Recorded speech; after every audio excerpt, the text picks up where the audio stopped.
들어서 인사하실까요? 네, 반갑습니다. 네, 우리 미랄 선교단 이정희 목사님도 오셨네요. 손을 들어주실래요? 반갑습니다. 어려운 때 교회를 방문해 주셨네요. 교회는 갓난아이도 있고 최근에 막 태어난 아이들이 우리 교회에 몇 명 생겼죠. 꼬마 아이도 있고 또 청소년도 있고 또 우리 교회 유스그룹 벌써 작년이죠. 물론 싱글도 있지만 40대 후반 넘어간 EM 청년들이 많으니까 우리 KM 에도 영 어덜트 그룹이 있고 또 장년 있고 노년이 있습니다. 이처럼 교회 안에는 나이가 서로 닳고 또 남자 여자 이렇게 함께 섞여 있고 그리고 신분이 직책이 사회적인 모든 그런 직장들이 서로 닳고 또 취미도 닳고 관심도 다른 여러 부류의 사람들이 모여 있는 곳이 교회이기 때문에 사실은 많이 복잡하죠. 같은 나이 또래의 학생들 모임도 아니고 대학생 선교단체 모임도 아니고 회사도 아니고 다 다양하게 참 여러 종류의 사람들이 모여 있습니다. 그래서 이 다양한 나이, 다양한 종류의 사람들을 어떻게 잘 대할 수 있을까? 이게 정말 중요한 문제죠. 그런데 생각하고 염려하면 한없이 복잡한데 오늘 사도 바울은 간단하게 젊은 디모데 목사님에게 에베소 교회에 디모데에게 편지를 보내면서 간단하게 대답합니다. 그 모든 사람들을 다 한 가족 식구들처럼 대해라. 답은 아주 간단해요. 가족처럼 대해라. 그래서 오늘 본문에 보니까 늙은 남자, 젊은 남자, 늙은 여자, 젊은 여자, 늙은 과부, 젊은 과부 많은 그런 여러 형편의 사람들을 이렇게 다 언급을 해놨습니다. 지금까지 바울은 직분자의 자격, 하나님 앞에서 주님의 일꾼으로 일할 사람들은 이런 자격을 갖춰야 된다 이야기하고 또 선악양심을 가져야 되고 말씀과 기도로 경건 생활을 갖고 적어도 이런 기준에 있는 사람들을 직분자로 선출해야 된다. 그리고 하나님 말씀 부지런히 가르치고 먼저 본을 보여야 되고 그 다음에 참 나이가 어리다고 업신여기지 말고 네가 먼저 성숙한 다음에 그 경건을 가지고 교회를 가르쳐라. 그런 교훈을 해왔는데 이제 바울은 디모데 목사님에게 이야기합니다. 간단히 말하면 성도들과 친해져라. 교인들과 좋은 관계를 맺어라. 어떻게? 한 가족처럼 그렇게 생각하고 그런 관계를 맺어라. 이런 교훈을 하는 거예요. 그래서 교회는 하나님을 한 아버지로 모시는 가족 같은 공동체이기 때문에 교회는 가족 공동체요.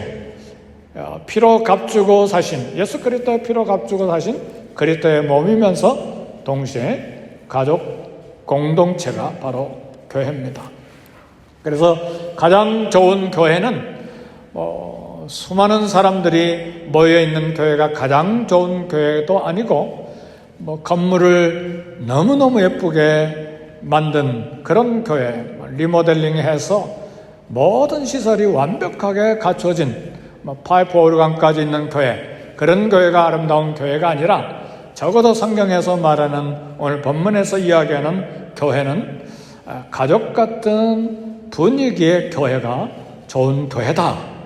교회 오면 또 우리 교회를 생각하면 친근감이 들고 또 만나고 싶고 또 이렇게 서로 교제하고 싶고 그런 따뜻한 마음, 그런 분위기, 그런 교회가 좋은 교회다. 그렇게 말할 수 있습니다. 그런 이제 비전을 놓고 바울이 교회 안에 있는 여러 세대의 사람들, 여러 형편에 있는 사람들에 대해서 교훈을 하기 시작합니다.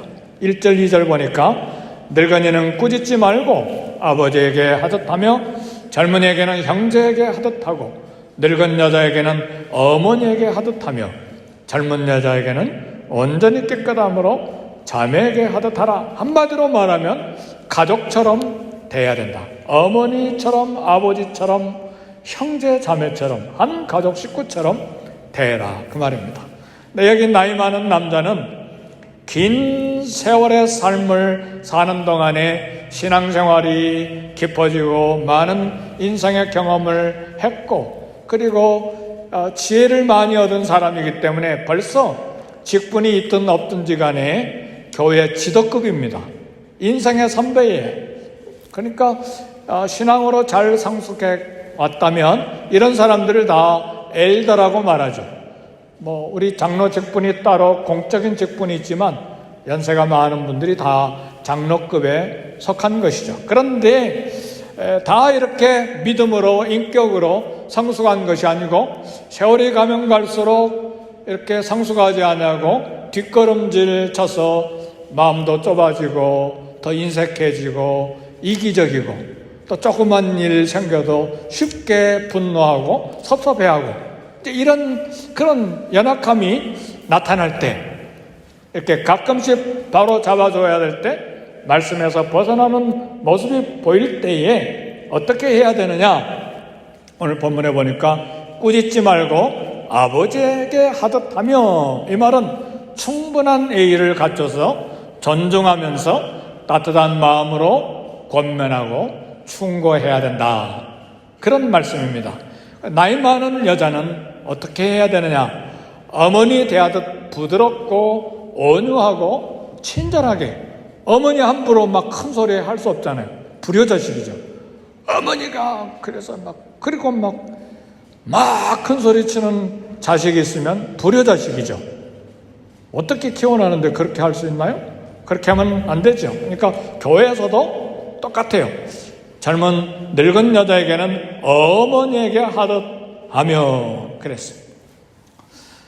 레위기 19장 32절에 보면 너는 센 머리 앞에 일어서고 센 머리는 머리가 하얀 머리를 말하는 거죠. 노인의 얼굴을 공경하며 연세 든 분들이 그렇게 실수할 수가 있죠. 기억이 잘 안 날 때도 있고 그렇죠. 근데 기억이 잘 안 난다고 실수했다고 자기도 얼마 있으면 그런 세대가 될 텐데 그걸 무시하고 막 군대처럼 그렇게 꾸짖고 막 손가락질하고 그것도 기억도 못한다고 한 번 가르쳐줬으면 됐지 막 여러 번 또 가르쳐줘야 된다고. 이거 어디서 많이 듣던 소리 아니에요? 요즘에 우리 설교가 새벽에도 주일도 이렇게 나가는데 우리 연세 많으신 분들이 참 힘들어요. 가르쳐줘도 또 까먹고 또 가르쳐도 또 까먹고 그래서 설교가 가도 잘 못 듣는 분들이 여러 분 있어서 지금 어떻게 도와드려야 되나 그런 생각을 좀 하고 있어요. 근데 그 자녀들에게 가르쳐달라고 그러면 친절하게 어머니 아버지 이렇게 하는 거예요. 10번 물어보면 10번 가르쳐야 되는데 막 귀찮아하고 화내고 그런 자녀 있으면 혼내줘야 돼요. 그렇게 하는 것이 아니라 그 말이죠. 부모에게 하듯이 연장자에 대한 윤리를 가지고 부드럽게 반복해서 이렇게 말씀드리고 또 권면할 것이 있으면 권면해야 된다. 이게 교회에서 지금 해야 될 일입니다. 로마서 16장 13절에 보니까 거기 여러 사람들의 이름을 기록해놨는데 바울은 로마 교회 보내는 편지에다가 루포의 어머니를 이야기하면서 그의 어머니는 곧 내 어머니다. 그런 이야기를 했어요.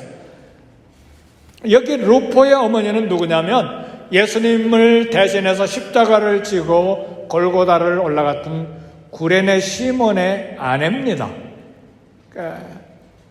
구레네 구레네 시몬 아들이 루포예요. 근데 바울은 그 시몬의 아내 루포의 어머니를 가리켜서 그분은 내 어머니다. 그러니까 바울은 적어도 연세 드신 분에 대해서 어머니로 깍듯이 모셨다는 말입니다. 젊은이에 대해서는 형제처럼 대라. 디모데 목사님에게 조금 더 접근하기가 쉽겠죠. 그렇죠? 연세 드신 분보다 솔직하고 진실하게 사랑으로 조금 더 직설적으로 이야기할 수 있죠. 젊은이니까 이해폭이 조금 더 넓을 수도 있으니까. 또 젊은 여성도에게는, 젊은 여자에게는 온전히 깨끗함으로 자매에게 하듯 하라 그랬어요. 가족의 여자 식구들처럼, 여자 형제처럼 정결과 순수함으로 대라. 그래서 교회는 몸과 마음이 정결한 가운데 한 하나님을 한 아버지로 모시는 가족 식구처럼 그렇게 대하고 그렇게 섬겨야 된다.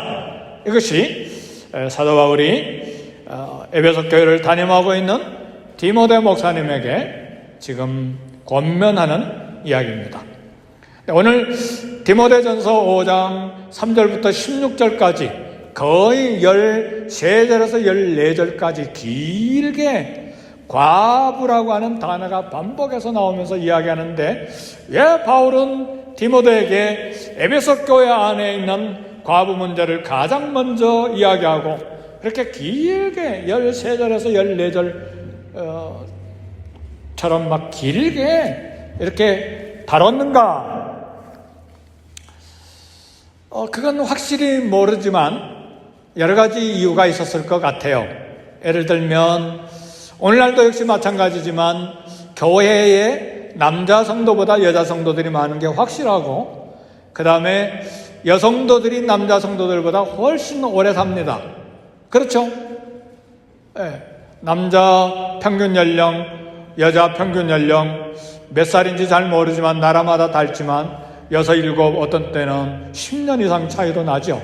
그러니까 여성도들이 교회에 많이 있었을 수가 있겠고, 그 당시엔 전쟁이 많았기 때문에 전쟁에 끌려가서 얼마나 많은 남자들이 많이 죽었겠어요. 그러니까 교회에 여자 성도로서 홀로 된 분들이 많이 있었다는 것을 알 수가 있습니다. 그런데 특별히 여자 성도 과부에 대해서 이렇게 길게 이야기해 놓은 문화적인 특별한 상황이 있어요. 그 당시 문화는 남자가 태어나면 가족의 힘이에요. 경제력이에요. 일을 할 수가 있으니까. 그리고 국가에도 군사적인 힘이에요. 근데 여자가 태어나면 그저 출산 도구로 생각하고 가치 없게 생각하고, 그리고 여자아기로 태어나는데 아프면 그냥 버렸어요. 그 당시 문화가 그랬어요. 그러니까 성경에 숫자 셀 때 여자들 숫자를 세지 않는 거예요. 그런데 문화적인 상황이 이런데 여자분들이 홀로가 된 경우에 어디 사회에서 어떻게 대우하겠어요? 이건 문제가 심각해요. 그리고 우리 조선만 해도 120년, 30년 전만 해도 여성들 얼굴 보기가 어려웠습니다.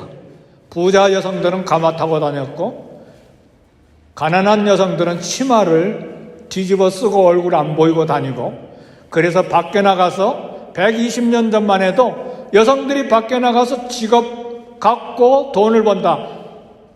어림도 없는 이야기예요. 120년 전만 해도. 근데 2000년 전에 이 유대 로마 사회에서 여성들이 얼굴 내놓고 밖에 나가서 사회생활하고 직장생활할 수 있었겠어요?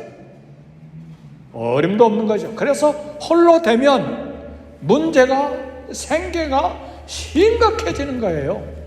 그래서 아마 바울이 한 구절만 써도 되는데 과부에 대한 이야기를 이렇게 13절, 14절 막 길게 쓴 것 같아요. 그런 상황을 알고 있기 때문에. 세상은 부자는 고객으로 귀빈으로 대접하지만 가난한 사람 무시하잖아요. 그래서 성경은 고와 과부, 가난한 사람들에 대한 특별한 관심을 갖고 있습니다. 이것이 연약한 약자에 대한 이런 관심은 세상과 교회를 분명하게 구분해 주는 거예요. 그래서 우리 예수님도 과부에 대해서 큰 관심을 갖고 계셨어요. 그래서 성경에 홀로 된 여성들에 대한 이야기가 얼마나 많이 자주 반복되는지 몰라요. 마가복음 12장에 보면 두렵던 헝금한 가난한 과부를 향해서 모든 사람들보다 많이 헌금했다 칭찬했어. 누가복음 7장에 보면 나인성 과부의 아들이 죽었을 때에 너무나 우리 주님이 불쌍히 여기시고 관을 멈추게 하시고 그 아들을 살려내서 어미 품에 돌려주셨죠. 누가복음 18장에 보면 과부와 불의한 재판관 비유로 밤낮 부르짖는 자의 원한을 풀어주시지 않겠느냐, 속히 풀어주시리라, 그런 비유도 하셨습니다. 그리고 초대교회 집사제도가 생긴 게 뭡니까? 초대교회에 수많은 성도들이 몰렸는데 헬라파 유대인 과부, 히브리파 유대인 과부 매일 구제하는데, 매일 식사 대접하는데 헬라파 유대인 과부 매일 식사 대접하고 구제하는데 빠지니까 문제가 생겨서 집사제도가 새롭게 생기게 된 것입니다. 그래서 남편 없는 여자는 굶주림으로 살 길이 없어서 많은 고통을 해야 했기 때문에 초대교회는 유산 없는 과부, 가족 없는 홀로 된 여인, 교회가 돌볼 책임을 갖고 돌본 것입니다. 그래서 길게 이렇게 사도 바울이 쓴 거예요. 오늘 4절에 보니까 과부에게 자녀나 손자들이 있으면 그들이 먼저 효행하여 부모에게 보답하기 배우게 하라. 이것이 하나님 앞에 받으실 만한 것이니라 그랬어요. 그러니까 홀로 된 여인에게 자녀와 손자가 있으면 그 자녀들이 어머니와 할머니를 돕도록 해라. 부모에게 효도하는 것은 도덕 윤리가 아니고 하나님 앞에서 신앙입니다. 효도는 복음 전파하는 것, 예배 드리는 것과 동일한 하나님 앞에 가져야 될 거룩한 신앙입니다. 그래서 십계명 5계명에 그리고 서신서에 부모 공경은 하나님의 명령으로 주어진 것입니다. 그리고 부모를 공경할 때에 이 땅에서 잘되고 내 생명의 길리라, 장수의 복까지 약속 있는 계명으로 우리에게 주신 것입니다. 오늘 5장 8절에 누구든지 자기 가족을 돌보지 않으면 믿음을 배반한 자라 그랬습니다. 어머니와 할머니를, 이런 문화적인 상황 속에서 있는 홀로 된 어머니와 할머니 돌보지 않으면 도덕이 무너진 공범자, 그리고 오늘 본문에 보니까 불신자보다 더 악하다, 그렇게 사도 바울이 강하게 디모데에게 이야기한 것입니다. 9절에 보니까 과부로 명부에 올릴 자는 나이가 60이 덜 되지 아니하고 한 남편의 아내였던 자로서 선한 행실과 자녀 양육과 나그네 대접과 성도들을 바를 씻으며 환난당한 자들을 구제하며 모든 선한 일을 행하는 자라야 할지니 그랬어요.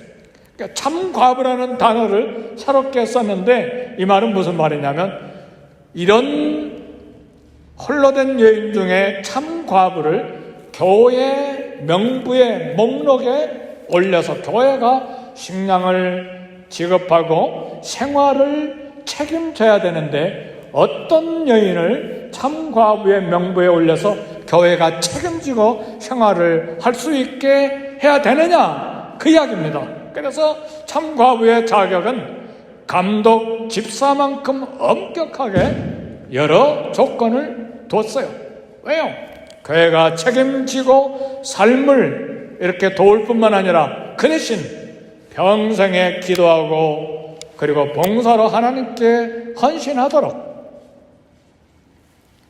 그래서 여기 디모데전서 5장 5절에 보니까 외로운 자 그랬는데, 외로운 자여야 되는데 정신적으로 외로운 자가 아니라 도와줄 사람이 없어서 고독한 사람, 영적인 조건은 하나님께 소망을 두고 밤낮 항상 간구하며 기도하는 자라야 한다 말이죠.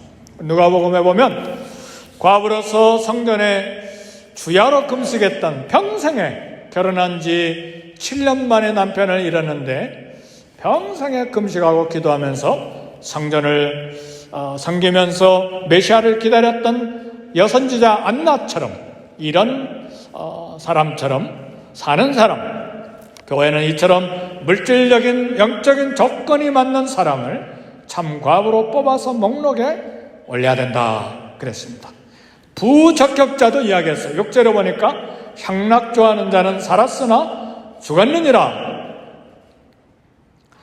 조금 전에 이야기한 것처럼 AD 1세기에 여성이 일할 기회가 거의 없었기 때문에 혼자 되면 생존 때문에 너무나 힘들었기 때문에 곁길로 가기가 쉬웠어요.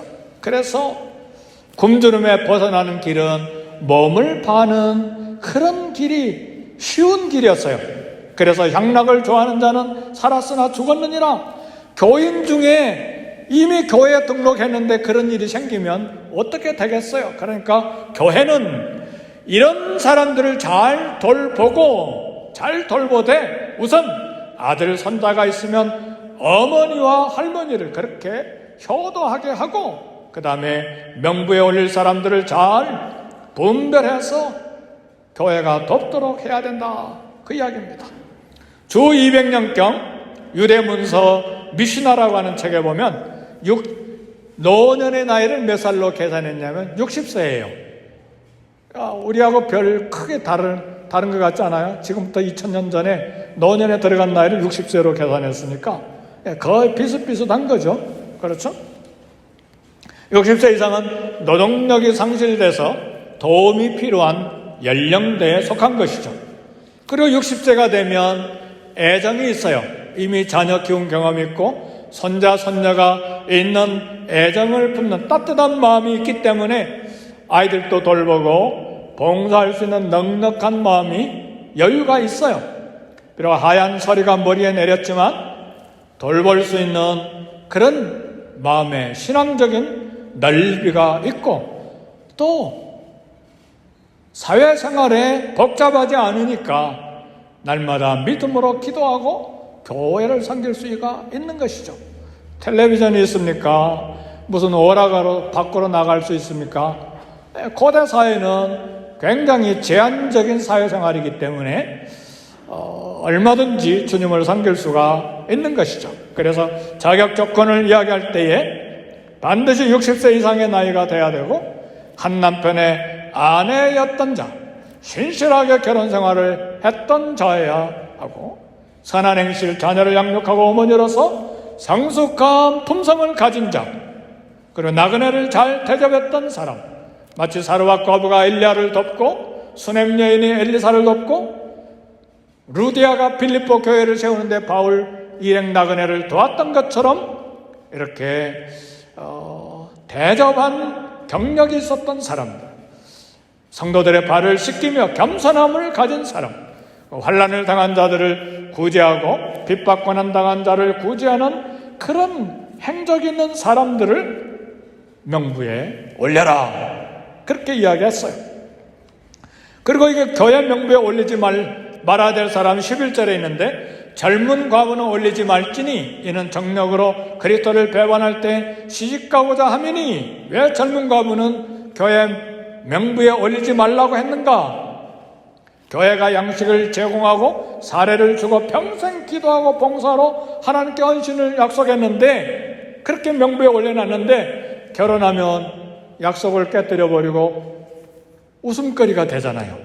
그러니까 젊은 과부는 재혼해라, 아이 낳고 집을 보살피면 좋은 것이다. 마치 모압 여인 룻이 젊은 과부였는데 이스라엘로 이사와서 보아스를 만나서 결혼해서 먼 다윗 왕의 할머니가 됐던 것처럼 젊으면 결혼해라, 그 이야기입니다. 그래서 젊은 과부는 과부 명부에 올리지 말라, 그렇게 이야기한 거예요. 사랑하는 성도 여러분, 이런 모든 이야기는 지금 사도 바울이 디모데에게 하는 이야기는 이렇게 홀로 된 교회 안에 있는 여성의 문제가 가장 컸기 때문에 길게 이야기하는데, 그러나 핵심 주제는 뭐냐? 교회는 가족처럼 섬겨야 된다, 그거예요. 늙은 나이 많은 연세든 남자 여자 그리고 홀로 된 분들 가족처럼 보살피고 섬겨야 된다, 그런 이야기입니다. 매년 2월, 3월, 4월이 되면 LA 헐리우드는 많이 바빠요. 그냥 1년 동안에 출품된 영화, 방송국 프로그램 중에 최우수상을 주기 때문에 오스카상도 주고 아카데미상도 주고 그렇죠. 올해는 제78회 미국 골든 글로브 최우수상을 뽑는데 외국어 영화상을 받은 영화가 한 편 있어요. 미나리라고 하는 영화인데 제가 존경하는 스승께서 저를 생각하고 보내주셨어요. 팬데믹 기간에 너무 긴장하지 말고 보라 그래서 2번씩이나 봤어요. 미나리 잘 아시죠? 시골에 계신 분들 우리 LA도 미나리 파나요? 네. 네. 미국 아칸소주 농장 일구는 한국인 이민자 가족 이야기가 나오는데, 저는 배우 윤여정이라는 분이 배운 지는 또 처음 알았어요. 지금 74세래요.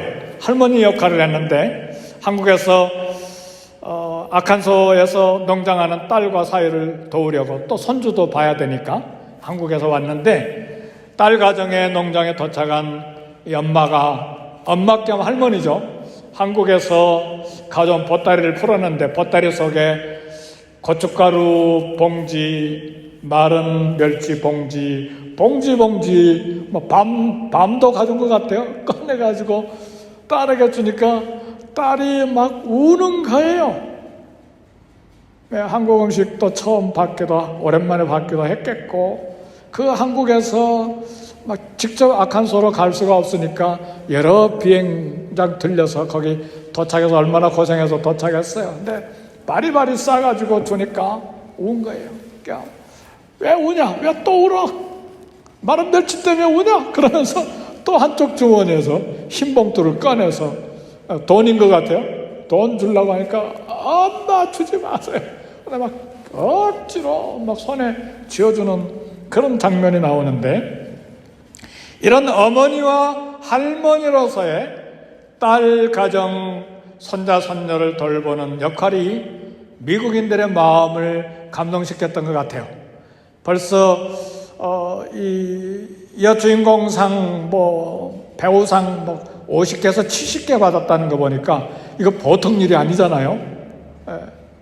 이 인생이 다 끝나가는 74세 어마어마한 상들을 받고 있으니, 이제 중요한 핵심은 미국뿐만 아니라 한국뿐만 아니라 전 세계의 사람들의 마음을 동일하게 감동시키는 것이 어머니의 마음, 할머니의 손길이라는 말이죠. 설교 설교하다가 왜 윤여정 이야기 하는가? 경건하지 못하게.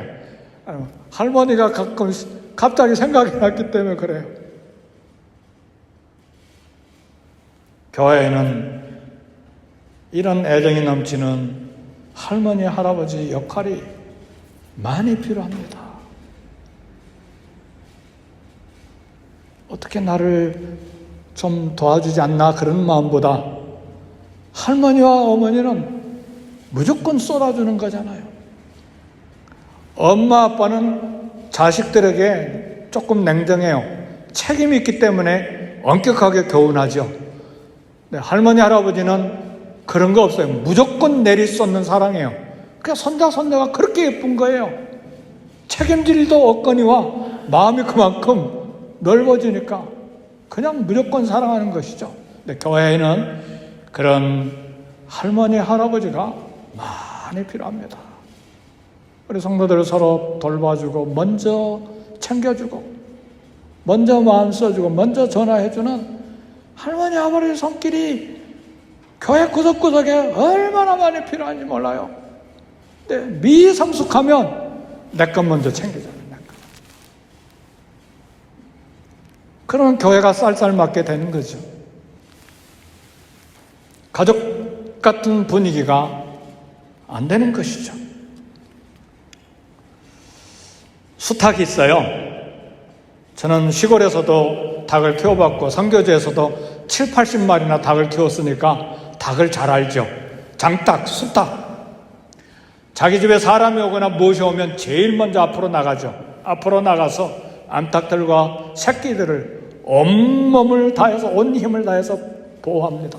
모르는 사람이 오면 사람도 막 달겨들어요. 막 날개치면서 벌쩍 뛰면서 모르는 사람 달겨들어요. 그게 수탉의 역할이에요. 그러니까 수탉은 먹이를 주어도 자기가 먼저 먹는 법이 없어요. 꼬꼬꼬꼬 소리를 내면서 자기 식구들 다 불러 모아가지고 또 큰 발로 다 헤쳐나요. 먹으라고. 자기는 별로 먹지 않아요. 식구들 다 먼저 먹어요. 어떻게 짐승인데 수탉에게, 장닭에게 그런 의식이 있는지 모르겠어요. 할머니입니까? 할아버지입니까? 우리는 수탉 역할을 해야 돼. 근데 숫돼지는 어떻게 하느냐? 이 숫돼지는 자기만 먹는데 자기 온 힘을 다 쏟아요. 새끼들, 암돼지 먹는 거 상관없이 자기 집 식구들 먹는 거 관심 없고 자기 혼자 다 먹고 그냥 자버려요. 자기 집 보호하지도 않아요. 오늘 교회 구석구석에는 미나리의 할머니 같은 역할이 많이 필요합니다. 또 내 것만 챙겨 먹는 숫돼지가 아니라 수탉처럼 교회를 보호하고 희생하고 헌신하는 사람들이 많이 필요해요. 그 대신 교회는 이런 어른들을 잘 보살펴 드려야 됩니다. 이럴 때에 바울이 디모데에게 이야기하는 가족과 같은 교회가 될 수 있다는 것입니다. 우리 다 같이 기도하겠습니다. 말씀 생각하면서 다 같이 기도하겠습니다.